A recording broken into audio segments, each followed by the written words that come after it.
All right, boys and girls, welcome back to the drive-through for the 1/7/2019 REMIX. All right, this video had some mistakes, so we're going to go back and redo it again. As always, let's pause the video and read the scenario. Okay, so we got a pretty typical scenario. We're going to use a table because we're learning that's a really important thing. On day one, Mr. Gloop gives Augustus 10 candies. On the second day, 20 candies.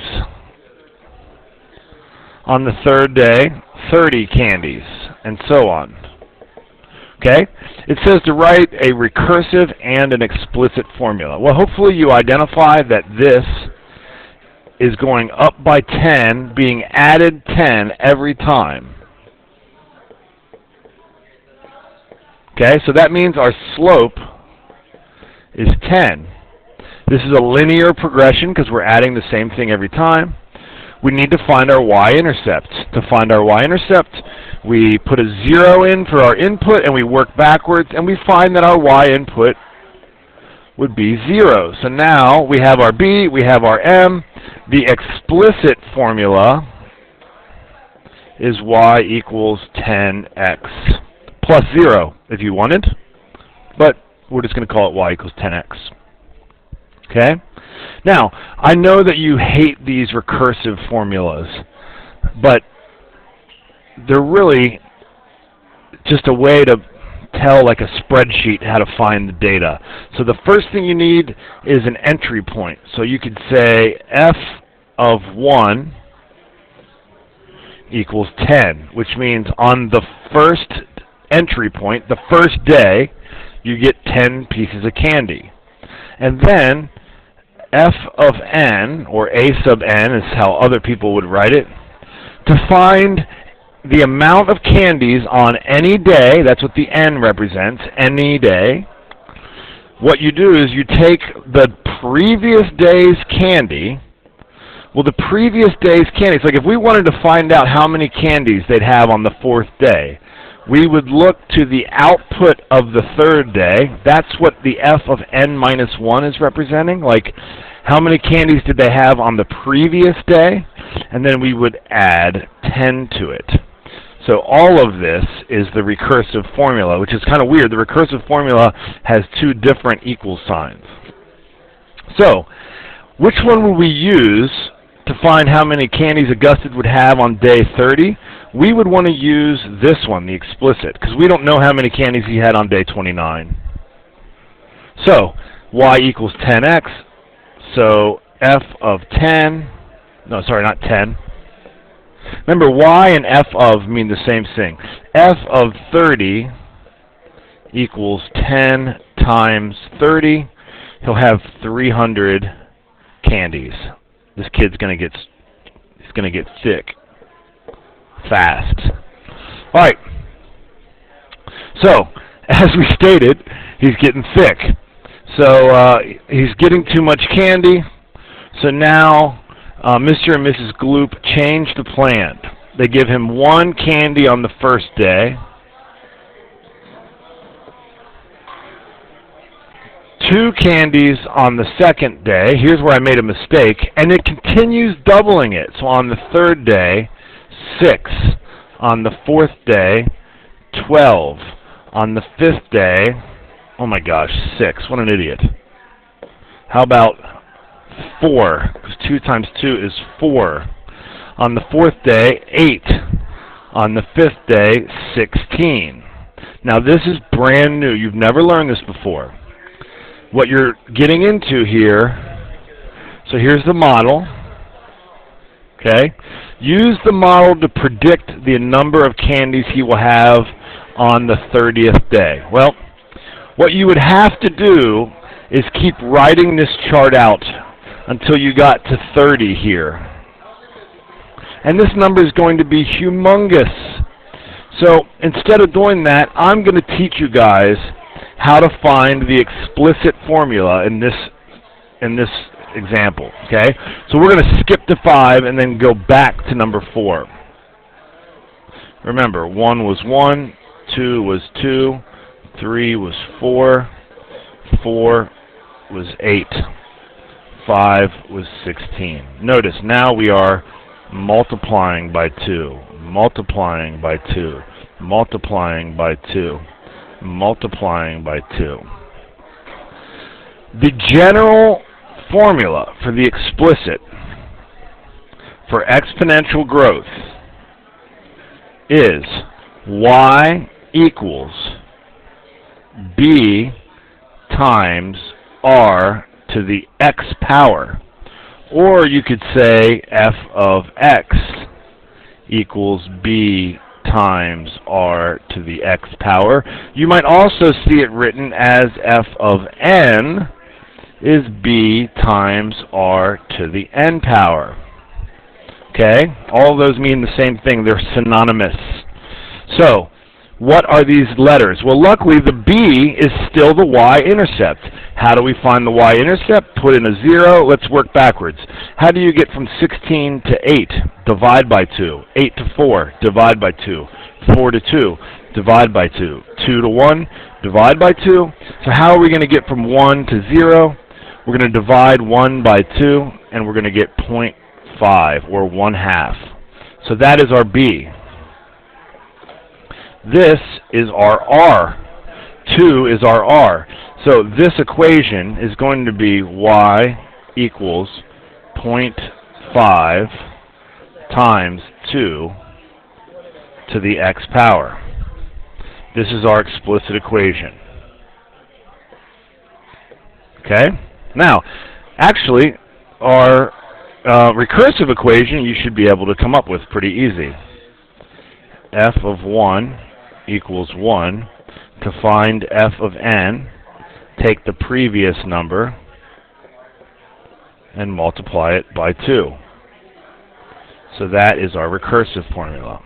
So how would we find out how many candies he'll have on the 30th day? Well, f of 30 is 0.5 times 2 to the 30th power. Holy cow, this is going to be huge.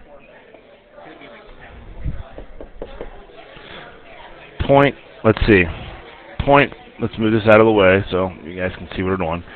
0.5 times 2 to the 30th. 0.5 times 2 to the 30th power.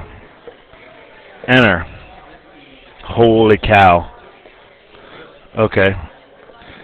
5, 3, 6, 8, 7.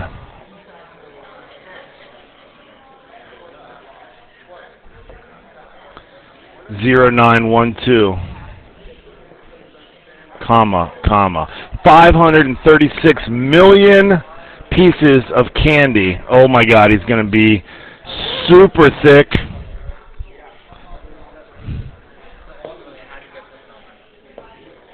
All right, so that's going to be important. You're going to see that on your homework, and I'm going to help you with it.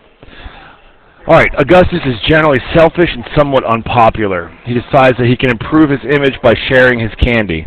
When he has a pile of 100,000 candies, he wants to give away 60% of the candies. He's only giving away candies from the pile that started with 100,000. Okay, so how many pieces of candy will be left on day 4? Let's see. When he has a pile of 100,000 candies, so let's just do this. F of 4 is 0.5 times 2 to the 4th. 2 to the 4th, 2, 4, 8, 16 times 0.5. That's 8. So after 4 days, we'll have 8 candies. After 8 days, this I'm going to put in the calculator. 0.5 times 2 to the 8th.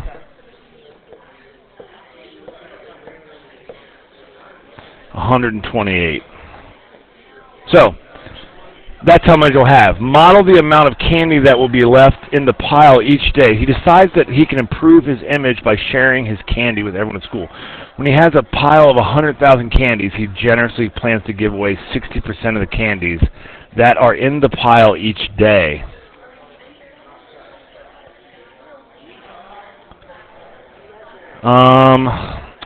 You know, Let's see.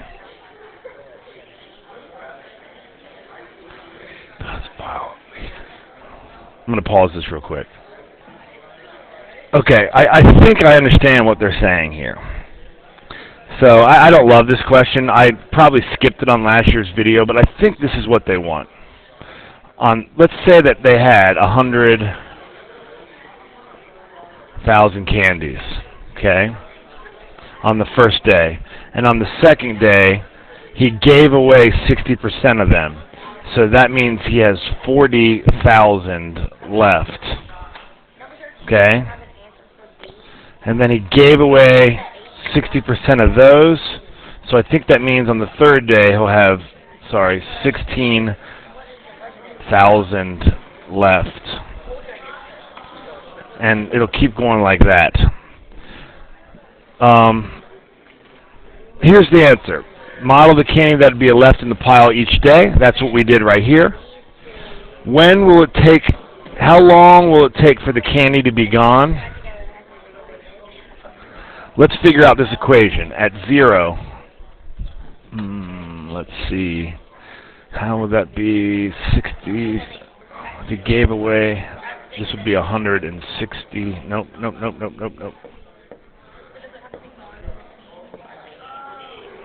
So we're going times 0.6 times 0.6. So we have to do 100,000 divided by 0.6 to figure out what our y-intercept is.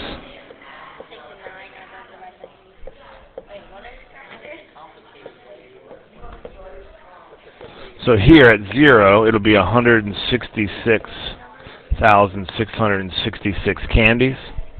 So our model will be y equals 0.6 times 166,666 to the x power. This is a good chance to teach you how to use your graphing calculator. So y equals 0.6 times, I'm going to use parentheses, 166,666 to the x power. Okay, now let's look at our graph. It doesn't really show up on a graph. It does, but you can't really see it. But let's look at our table. Second graph.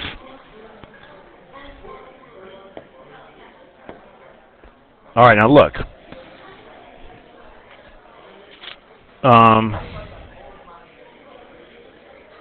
Ooh, I don't think I have the equation typed in right. Y equals 0.6. Oh, no, I have this wrong. I'm so glad about this. Clear. I got the B and the R switched.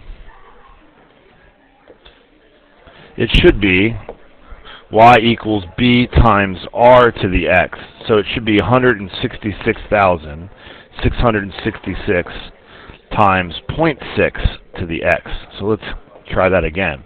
Y equals 166,666 times 0.6 to the x power to the x power. Let's graph it again. Doesn't really show up on our graph. That's what I expected. So let's look at the table. Here we go. Look, our table matches the table in the calculator. So the answer to the question, when will he be out of candy? The answer is never. I want you to think about it like this. If you were standing away from the wall and you kept taking steps that made you halfway closer to the wall, at no point would you ever reach the wall. Now, granted, he's now cutting his candy into pieces, but at no point does this equal 0. And that's a little bit of introduction into exponential decay. If you didn't follow along with the exponential decay, do not worry about it. You will not be tested on it. However, you will be required to understand this exponential growth, this y equals b times r to the x. This is important. Okay, I hope that helps. Boom!